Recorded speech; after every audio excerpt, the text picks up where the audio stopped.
1971 সালের 21 নভেম্বর সেনা, নৌ ও বিমান বাহিনীর সদস্যরা সম্মিলিতভাবে দখলদার পাকিস্তানি বাহিনীর বিরুদ্ধে সমন্বিত আক্রমণের সূচনা করে। প্রতিবছর দিনটি সশস্ত্র বাহিনী দিবস হিসেবে পালন করে বাংলাদেশ।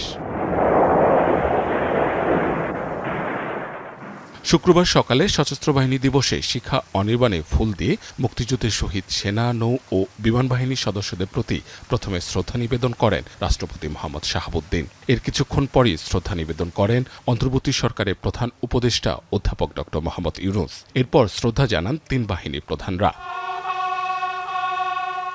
এদিকে দিবসটি উপলক্ষে ঢাকা সেনানিবাসের আর্মি মাল্টিপারপাস কমপ্লেক্সে নির্বাচিত খেতাবপ্রাপ্ত বীর মুক্তিযোদ্ধা ও উত্তরাধিকারীদের সংবর্ধনা অনুষ্ঠানে যোগ দেন প্রধান উপদেষ্টা।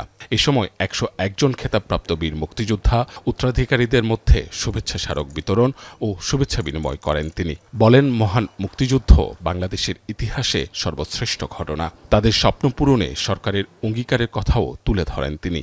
বৈষম্যহীন, শোষণহীন, কল্যাণময় এবং মুক্ত রাষ্ট্রের জন্য যে স্বপ্ন নিয়ে মুক্তিযোদ্ধারা দেশ স্বাধীন করেছিলেন, আমরা তাদের সেই স্বপ্ন পূরণে অঙ্গীকারবদ্ধ। আমরা এখন থেকেই বাংলাদেশকে এমনভাবে গড়তে চাই যেন দেশের জনগণের সকল ক্ষমতার উৎস হয়।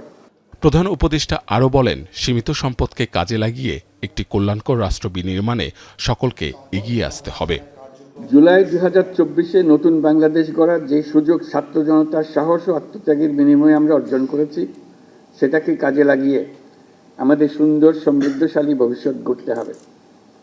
বীর মুক্তিযোদ্ধা, শহীদ, আহত এবং জীবিত ছাত্র জনতার কাছে আমরা প্রতিজ্ঞাবদ্ধ থাকতে চাই যেন তাদের দেওয়ার সুযোগ কাজে লাগিয়ে আমরা বাংলাদেশকে পৃথিবীর সামনে গণতান্ত্রিক উত্তরণের একটি দৃষ্টান্ত হিসেবে উপস্থাপন করতে পারি।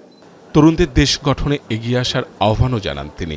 আমাদের তরুণ সমাজ যেন সম্পদের সীমাবদ্ধতা থাকা সত্ত্বেও মেধার ভিত্তিতে নিজ নিজ সৃজনশীলতার বিকাশ ঘটিয়ে দেশ গঠনে অবদান রাখতে পারে, আমাদের সেই পরিবেশ নিশ্চিত করতে হবে।